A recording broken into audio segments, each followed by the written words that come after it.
कहते हैं दोस्तों, जितनी बड़ी मेहनत होती है उतनी ही बड़ी सफलता मिलती है। इसीलिए दोस्तों, मेहनत करने से पीछे नहीं हटिए, तभी तो आप सफलता की ओर बढ़िएगा। दोस्तों, मैं अजय कुमार यादव, आज मैं आपको क्लास 9 का NCERT बुक का 13 चैप्टर यानी 13वां चैप्टर, जिसका नाम है घन और घनाभ। वैसे तो इस चैप्टर में हम लोग को पूरे पृष्ठीय क्षेत्रफल तथा आयतन पढ़ना है, जिसको अंग्रेजी में सरफेस एरिया एंड वॉल्यूम बोलते हैं। इसमें हम लोग को घन, घनाभ, शंकु, गोला, बेलन ये सब पढ़ना है। लेकिन पहला एक्सरसाइज में हम लोग को पढ़ना है घन और घनाभ। तो हम लोग सबसे पहले घन और घनाभ के बारे में जानते हैं कि घन और घनाभ होता क्या है। देखिए, अभी तक हम लोग जो भी पढ़ते थे 7 क्लास 8 क्लास में भी पढ़ते थे, घन घनाभ के बारे में पढ़ना था। लेकिन यहाँ पे डिटेल्स हम लोग जानेंगे घन घनाभ के बारे में। आयत हम लोग पढ़ते थे, वर्ग पढ़ते थे, तो उसमें केवल लंबाई और चौड़ाई होता था। लेकिन इसमें ऊंचाई भी होगा, बस लंबाई चौड़ाई और इसमें एक मिला दिया गया है ऊंचाई। इसीलिए जो वर्ग हम लोग पढ़ते थे वही यहाँ पे घन बन जाता है अगर इसमें ऊंचाई शामिल हो गया है। इसीलिए क्या बन गया? घन। और हम लोग जो आयत पढ़ते थे उसमें क्या मिल गया है? ऊंचाई। इसीलिए क्या बन गया है? घनाभ। तो ये दोनों चित्र क्या है? ये घन का है और ये घनाभ का है। तो इससे रिलेटेड हम लोग सारी चीज़ें पढ़ेंगे। पहले हम लोग वो बातें जानते हैं कि घन घनाभ में समानता क्या है और घन घनाभ होता क्या है। तो घन घनाभ देखिए, घन और घनाभ के आकार का हमारे पास कोई वस्तु होता है, या तो कोई घर का ले लीजिए, उसमें लंबाई और चौड़ाई क्या होता है और ऊंचाई भी शामिल होता है। तो इस तरह के वस्तु हो या कोई भी घर मकान हो, वो सब क्या होते हैं? घन और घनाभ के आकार होते हैं। पर अब दोनों में अंतर क्या होता है? देखिए, जिसका लंबाई चौड़ाई ऊंचाई अगर तीनों बराबर है तो वो क्या हो जाता है? घन।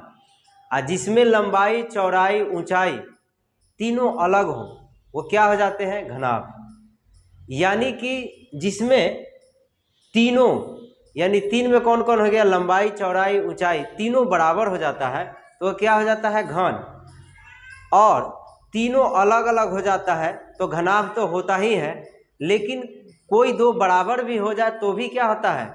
घनाभ ही होगा। याद रखिएगा, तीनों में से कोई बराबर नहीं रहेगा तो भी घनाभ, या तो कोई दो बराबर होगा तो भी क्या हो जाएगा? घनाभ। लेकिन घन में क्या होगा? तीनों बराबर होगा। ये बातें समझ में आया।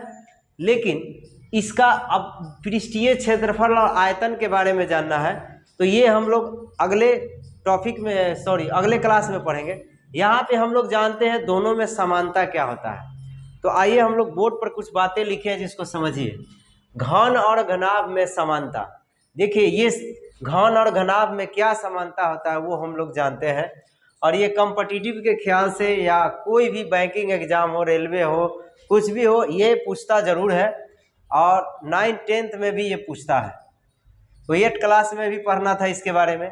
तो बच्चों को अक्सर ये दोनों में फर्क नहीं पता चलता है, क्या समानता है, इसमें क्या डिफरेंट है, अलग है, ये बातें नहीं पता चलता है। आज मैं वही बताना चाहता हूँ। देखिए, घन और घनाभ में समानता, इसमें क्या समानता है? देखिए, पहला नंबर में लिखे हैं कोण या शीर्षों की कुल संख्या क्या होती है? 8। तो ये दोनों में कोण और शीर्ष क्या होते हैं? समान होते हैं। समझ में आया? और सतह भी क्या होते हैं? समान होते हैं दोनों में। फिर उसके बाद किनारा या कोण बोलते हैं, वो भी क्या होते हैं? समान होते हैं दोनों में। और विकर्ण भी दोनों में क्या होते हैं? समान होते हैं। अब कितना होते हैं वो हम लोग जानेंगे। सबसे पहले ये जानते हैं कि घन और घनाभ में अब आप शीर्ष लिखे हैं, किनारा लिखे हैं, और सतह लिखे हैं, कोण लिखे हैं, विकर्ण लिखे हैं, ये सब कैसे होता है, कहाँ पे होता है, वो उसका जानकारी मैं इस डिब्बे के जरिए बताता हूँ। देखिए, सबसे पहले हम लोग लिखे हैं कोण या शीर्षों की कुल संख्या। कोण क्या होता है? देखिए, ये एक डिब्बा है, आप देख रहे हैं। तो इसमें देखिए, ये शीर्ष, ये लास्ट वाला भाग है ना, क्या लिखे हैं? 1 2 3 4, ये है ये कोण दिख रहा है ना, ये 4 कोण है, तो 4 इधर है और 4 इधर भी है, देखिए है ना, 4 हुआ, तो 4 4 कितना हो गया 8। तो ये घन हो या घनाभ आकार का कोई भी डिब्बा हो या कोई घर हो, इसमें कोनों की संख्या या शीर्ष बोलते हैं इसको, क्या हो गया 8। तो ये होता है कोण। तो वही यहाँ पे लिखे हैं, कोण या शीर्षों की कुल संख्या कितना होता है 8, किसमें, घन हो या घनाभ हो, दोनों में, ठीक। उसके बाद क्या लिखे हैं, सतहों की कुल संख्या 6। तो दोनों में सतहों की कुल संख्या 6 ही होता है। अब आपसे घन में पूछे तो 6 ही बताना है, घनाभ में पूछे तो 6 ही बताना है। अब 6 कैसे होता है और सतह कौन होता है, आइए इस डब्बा के जरिए समझिए।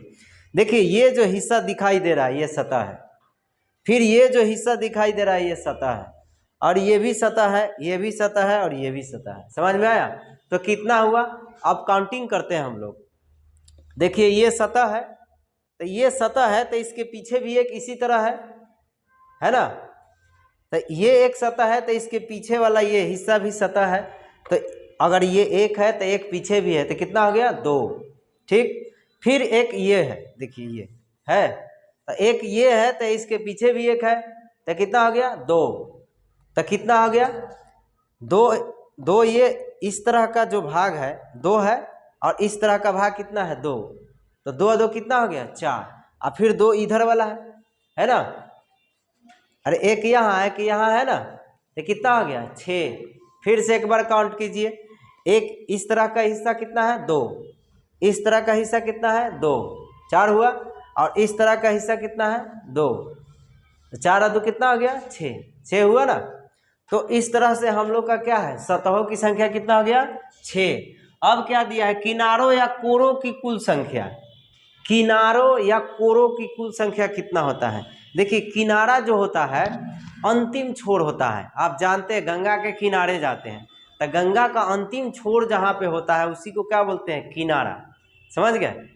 तो वही इसमें भी कोई भी वस्तु में किनारा होता है।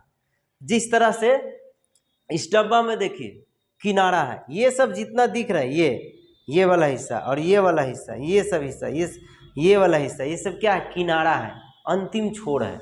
समझ गए? तो इसी को हम लोग क्या बोलते हैं, किनारा या कोण बोलते हैं। समझ गए? तो कभी कभी घन बनाइएगा, घन से संबंधित सवाल बनाइएगा, तो उसमें किनारा के जगह कोण दे देगा या भुजा दे देगा। समझ गए? तो उसमें भी आपको वही समझना है, किनारा कहे, कोण कहे या भुजा कहे, सब एक ही होता है, ठीक है ना। लेकिन यहाँ पे आपको समझना है कि आपसे पूछेगा कि कितनी संख्याएं होती हैं, तो वो कितना होगा 12 होगा। कैसे होगा, आप इसका काउंटिंग करते हैं। देखिए किनारा एक ये है और एक ये है, एक ये है और एक ये है, कितना हो गया 4।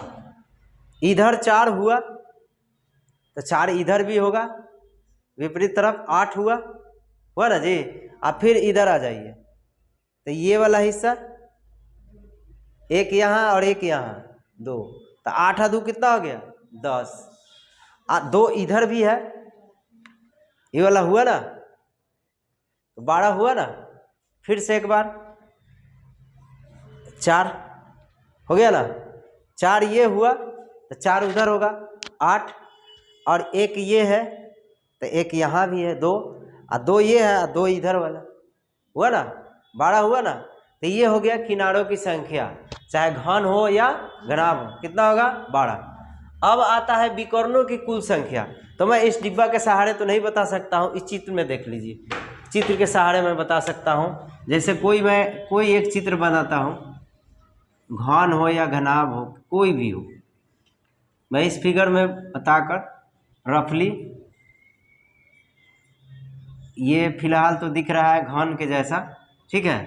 तो विकर्णों की संख्या यहाँ पे 4 लिखा हुआ। तो देखिए ये जो शीर्ष देख रहे हैं और ये शीर्ष है, इसको इससे मिला देंगे, एक क्या हो जाएगा, विकर्ण हो जाएगा। और एक ये वाला और एक ये वाला मिला देते हैं तो क्या हो जाएगा 2 हुआ। और एक ये वाला मिलाएंगे, एक ये वाला मिलाएंगे, कितना हो जाएगा 3 हुआ। और फिर एक ये वाला मिलाएंगे, ये तो मिला, ये वाला और ये वाला, तो कितना हो जाएगा 4 हो गया ना। किसी अगर किसी रूम में आप रहते हैं तो उस रूम में भी आप देख सकते हैं कि जो कोण होता है, एक कोण नीचे वाला ले लीजिए और उसके सामने वाला एक ऊपर वाला ले लीजिए, उसको मिला देंगे तो क्या हो जाएगा, एक विकर्ण हो जाएगा। आप फिर उसके नीचे आ जाइए, आप फिर उसके नीचे वाला के ऊपर चले जाइए तो 2 गो हो गया। आप फिर इधर इधर ऐसे ऐसे, एक ऊपर से और एक नीचे से, और फिर जिसके नीचे लेंगे फिर उसके ऊपर लेंगे और ऊपर वाला के क्या लेंगे, नीचे, तो कितना हो जाएगा, 4 गो हो जाएगा। तो इस तरह से हम लोग विकर्ण काउंटिंग करते हैं। विकर्णों की संख्या घन और घनाभ में कितना होता है, 4। वही आयत और वर्ग की बात करें तो उसमें कितना होता है, 2-2 होता है। समझ में आया। तो इस तरह से घन और घनाभ में समानता जो था मैं आपको बताया।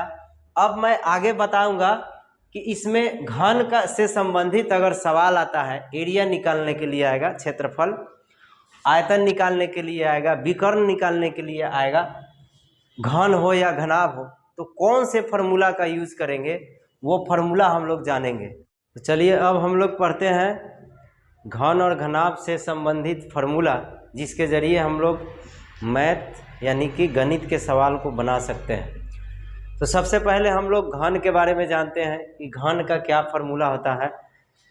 तो चलिए, ये घन है, अंग्रेजी में क्यूब बोलते हैं, और अभी अभी बताए हैं इसके बारे में इससे पहले वाला क्लास में कि घन का क्या होता है, किनारा होता है और कितने कोण होते हैं बताए हैं ना, और कितने सतह होते हैं, ये सब बताए हैं।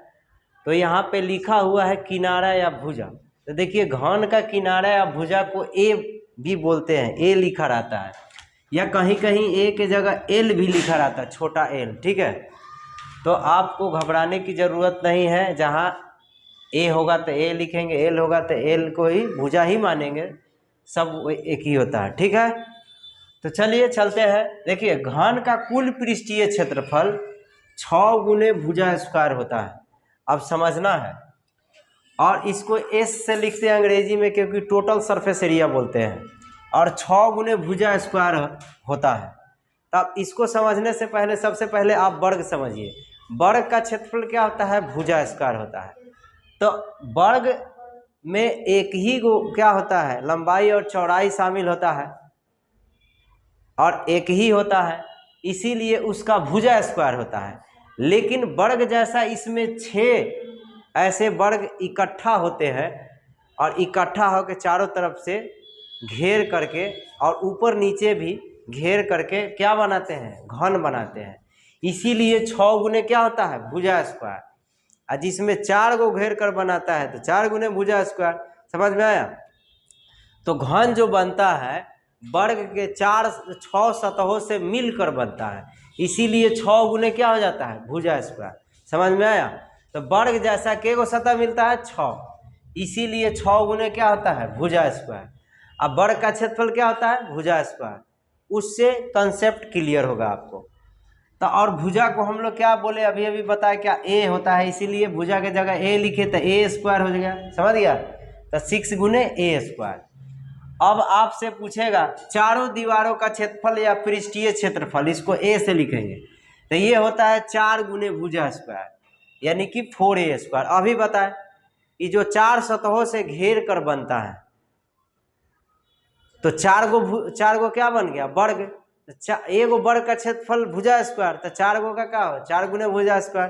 तो इसमें चारों दीवारों बोल रहा है। जैसे कभी कभी सवाल आता है कि चारों दीवारों का क्षेत्रफल निकालिए, तो घर में 4 ही गो दीवार ना होता है, ऊपर नीचे क्या, ऊपर वाला क्या हो जाता है, छत हो जाएगा, और नीचे वाला फर्श हो जाता है। समझ में आया। तो ऊपर नीचे वाला छोड़कर 4 गो दीवारें ना बचा, और 4 दीवार क्या है, वर्ग के आकार का है। तो एगो आकार का भुजा स्क्वायर, तो 4 गो का 4 गो भुजा स्क्वायर। समझ में आया। और ऊपर नीचे वाला क्या कर देंगे, छोड़ देंगे, और ऊपर नीचे वाला मिला देंगे, तो फिर तो टोटल ना हो जाएगा, कुल हो जाएगा। तो ऊपर वाला नहीं बोल रहा, चारों दीवारों, तो चारों दीवारों का मतलब कि चारों दीवार लेना है ना, नीचे ऊपर को छोड़कर। समझ गए।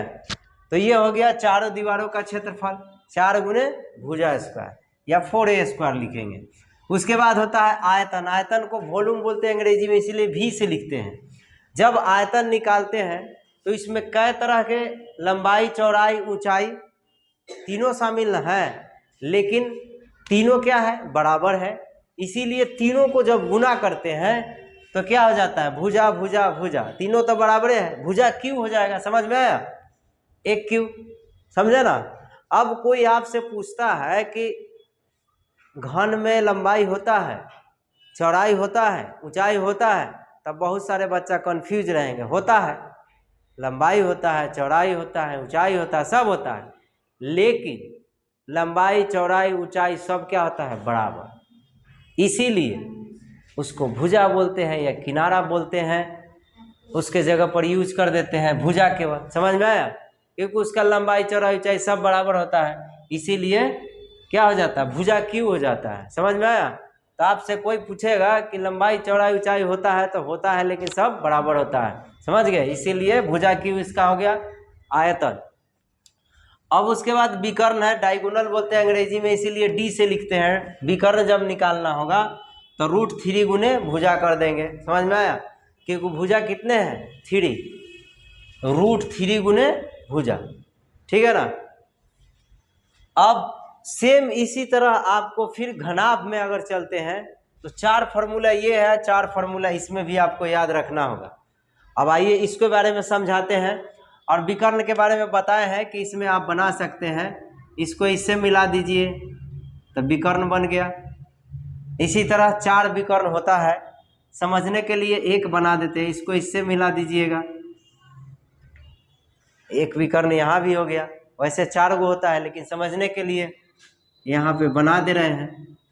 अब चारों बनाएंगे तो फिर आपको देखने में अजीब सा लगेगा, फिगर गंदा हो जाएगा, ठीक है।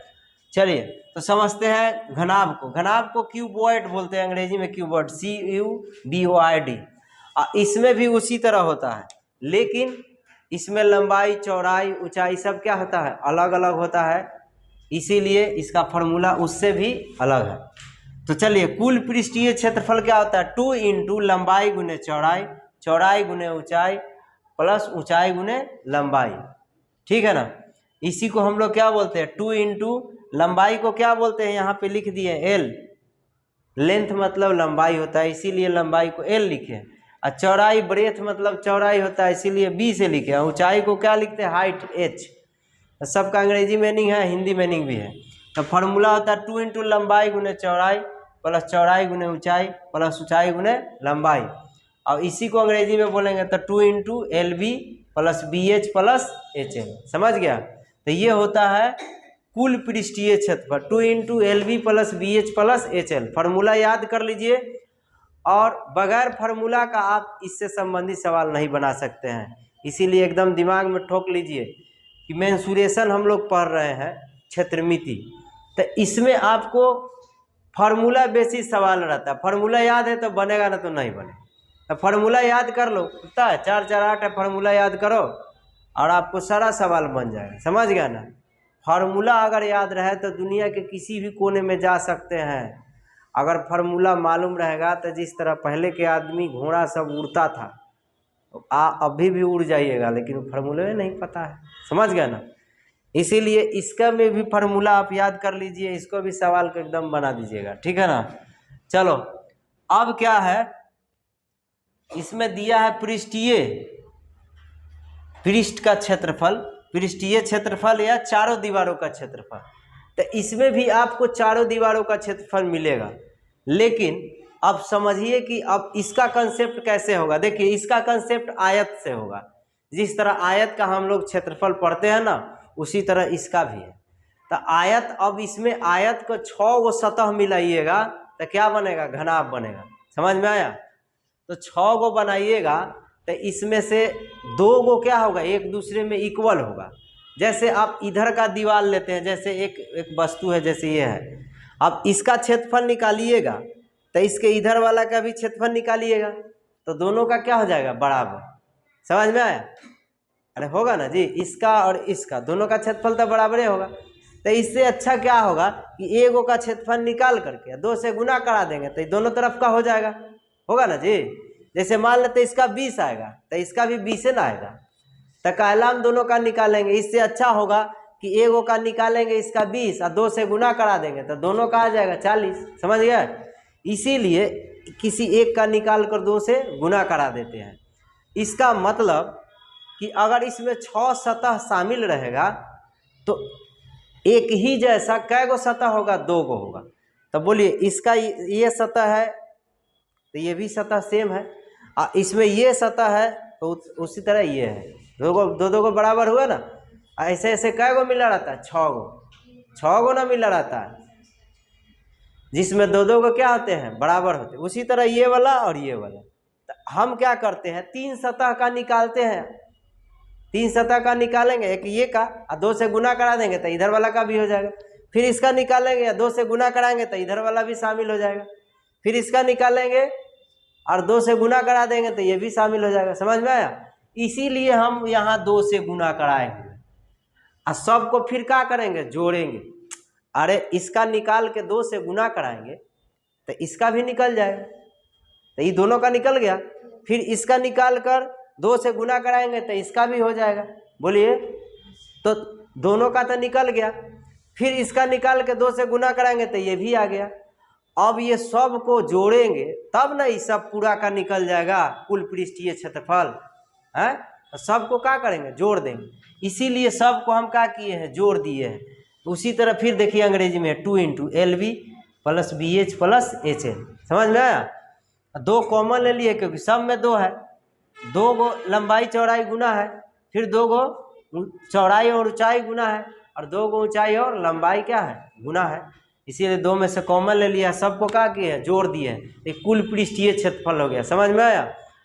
अब यहाँ है चारों दीवारों का क्षेत्रफल। तो चारों दीवारों में आप ध्यान से समझिएगा, इधर का दीवार और इधर का दीवार बराबर हो जाएगा।